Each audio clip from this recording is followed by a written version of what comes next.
Louisiana's Lieutenant Governor, Mr. Billy Nungesser. Mr. Billy, welcome back to Kiel. Thank you, sir, for taking time for us this morning. Okay, always. It's tell us about your trip to Lake Charles toward the end of last week. Tell us what you saw. Tell us the attitudes of the people down there. Just give us as much info as you can.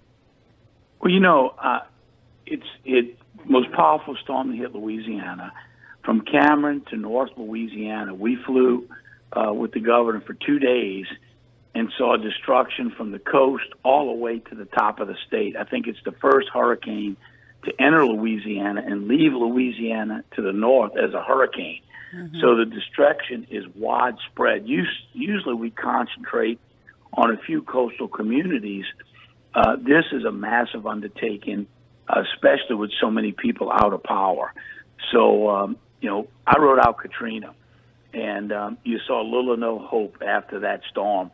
And to know how Louisianans and other people around the country rally around in time of need, it gives you new hope in America to see how people just reach out and help neighbors during a time like this. So it's with all the bad comes the best in people, and that's pretty encouraging. Billy, let me ask you, folks going to get with their church families today and this weekend on Sunday, what can we do? What is the biggest need right now? Well, I think there's so many groups over there feeding. There's been a lot of donations, of course, of money and essential cleaning supplies, toiletries, things like that. I tell you, the faith-based community, Louisiana Family Forum, Hurricane Relief, Gene Mills heading that up. We saw incredible things they did during the 2016 floods, Samaritan's Purse, St. Bernard Project, so many great organizations that you forget they're out there until a time of need. And then they really rally, American Red Cross, United Way, all these organizations that are spending a lot of money obviously can use our support financially. And if everybody gives a little bit, it really makes a big difference in what they're able to do and working throughout every community. Because as I said, it is so widespread. It takes those churches, those small communities that are lifting up and opening up facilities so people can get local support. Mr. Billy, in normal times, you are, as Lieutenant Governor, sort of Louisiana's #1 cheerleader in charge of tourism and promoting the state, not only around the country, but around the world. I would guess in a time like this, you sort of become the state's #1 public relations guy, i.e., sort of at the vanguard of telling people across the country and beyond how much help we need and sort of helping to coordinate that. Am I off the mark with that? No, Volunteer Louisiana, which is a great organization, headed up, Judd in our office runs that organization year-round, helping families in need partnered with AmeriCorps and volunteerlouisiana.org. You can sign up to volunteer, or you can go to that site and see what's needed where. And we do that year-round. But in a time like this, those volunteers manning those centers, handing out goods.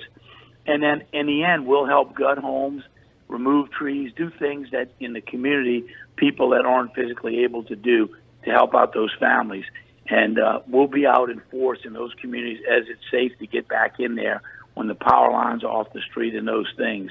All advertising has been halted until we get through this as an effort to really focus on, all the hotels are full of volunteers, electrical companies. We're actually housing many of them in our state parks so they don't have to drive as far and they can put more hours in restoring the power. So all efforts are on recovery right now, and everybody in the tourism industry is lifting a hand and helping out in those communities. Billy, what is the status of the casinos in the Lake Charles area? I know that's one of the big tourist draws in that city.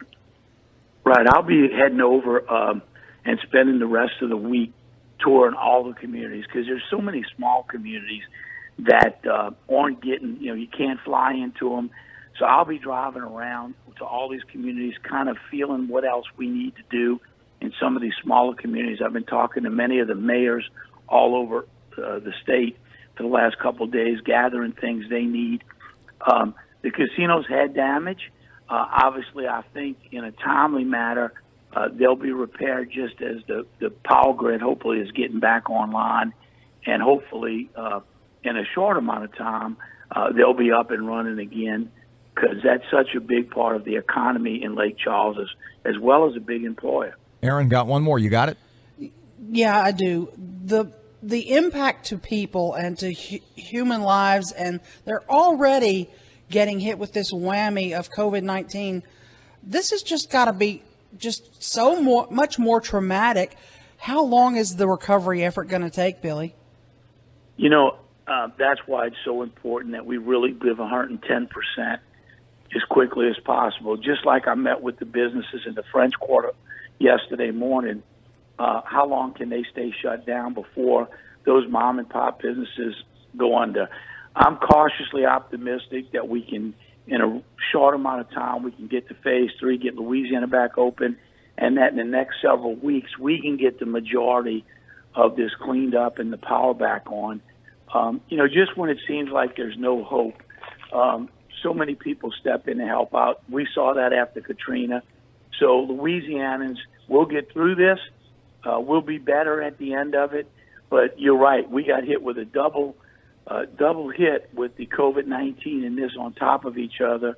It's very devastating, especially the families that have lost their jobs, and this on top of it, it's almost unbearable. So there's a lot of people out there wanting to help, so reach out for help. We're going to be there to the end till everybody is back in their home and Louisiana's back open for business.